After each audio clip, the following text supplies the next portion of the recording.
Chapter 3. A short digression on the pig, or Why Heaven Hates Ham. All religions have a tendency to feature some dietary injunction or prohibition, whether it is the now lapsed Catholic injunction to eat fish on Fridays, or the adoration by Hindus of the cow as a consecrated and invulnerable animal. The government of India even offered to import and protect all the cattle facing slaughter as a result of the bovine encephalitic or mad cow plague that swept Europe in the 1990s, or the refusal by some other Eastern cults to consume any animal flesh, or to injure any other creature, be it rat or flea. But the oldest and most tenacious of all fetishes is the hatred and even fear of the pig.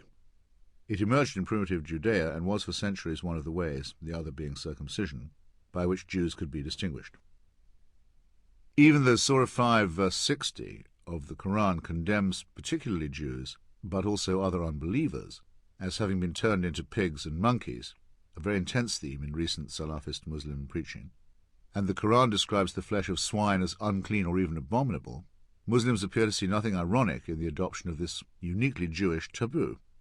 Real horror of the porcine is manifest all over the Islamic world. One good instance would be the continued prohibition of George Orwell's Animal Farm, one of the most charming and useful fables of modern times, of the reading of which Muslim schoolchildren are deprived.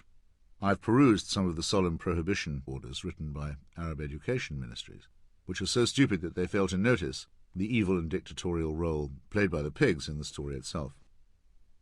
Orwell actually did dislike pigs as a consequence of his failure as a small farmer, and this revulsion is shared by many adults who have had to work with these difficult animals in agricultural conditions.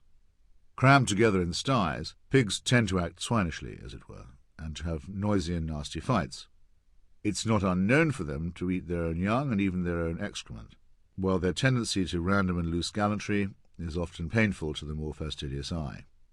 But it has often been noticed that pigs, left to their own devices, and granted sufficient space, will keep themselves very clean, arrange little bowers, bring up families, and engage in social interaction with other pigs.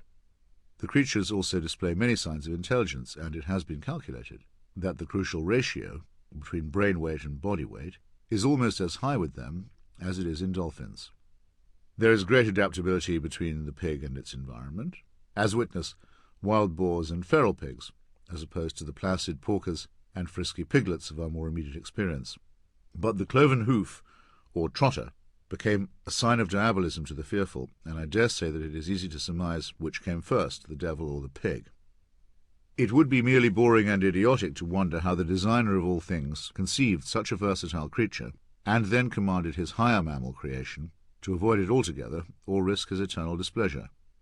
But many otherwise intelligent mammals affect the belief that heaven hates ham. I hope that you have guessed by now what we know in any case, that this fine beast is one of our fairly close cousins. It shares a great deal of our DNA, and there have lately been welcome transplants of skin, heart valves, and kidneys from pigs to humans. If, which I heartily trust does not happen, a new Dr. Morrow could corrupt recent advances in cloning and create a hybrid, a pig man is widely feared as the most probable outcome. Meanwhile, almost everything about the pig is useful, from its nutritious and delicious meat to its tanned hide for leather and its bristles for brushes. In Upton Sinclair's graphic novel of the Chicago slaughterhouse, The Jungle, it is agonizing to read about the way that pigs are borne aloft on hooks, screaming as their throats are cut. Even the strongest nerves of the most hardened workers are shaken by the experience. There's something about that shriek.